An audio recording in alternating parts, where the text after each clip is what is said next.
ఈరోజు భారతరత్న భారత రాజ్యాంగ నిర్మాత డాక్టర్ బాబాసాహెబ్ అంబేద్కర్ గారి పుట్టినరోజు సందర్భంగా జాన్పాడ్ గ్రామంలో అంబేద్కర్ గారికి ఘనంగా నివాళులు అర్పించాం.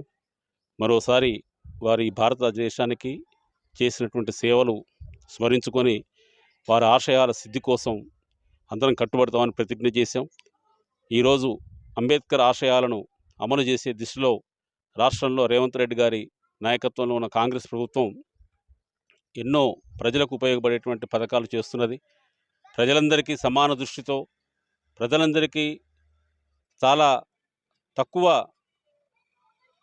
ధరలో అందుబాటులో ఉండాలని ఉచిత సన్నబియ్యం పథకాన్ని కూడా రాష్ట్ర పౌర సరఫరాల శాఖ మంత్రి ఉత్తమ్ కుమార్ రెడ్డి గారి సూచనతో రాష్ట్ర ప్రభుత్వం గత సంవత్సరం కాలం నుంచి అమలు చేస్తున్నది.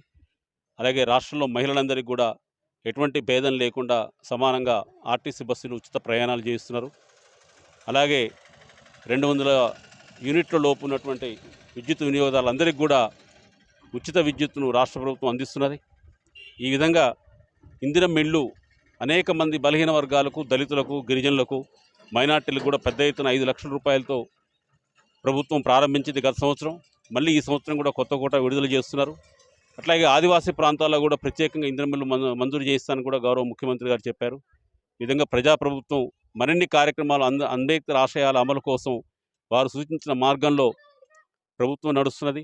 అట్లాగే జాతీయ స్థాయిలో రాహుల్ గాంధీ గారు కూడా ప్రజల హక్కులు, ప్రజాస్వామ్యాన్ని కాపాడటానికి పెద్ద ఎత్తున ప్రచారం చేస్తూ భారత రాజ్యాంగాన్ని అమలు చేయాలని, అంబేద్కర్ ఆశయాల కోసం పనిచేయాలని చెప్పేసి ఇవాళ బీజేపీ ప్రభుత్వం మీద పెద్ద ఎత్తున ఆయన పోరాటం చేస్తున్నారు.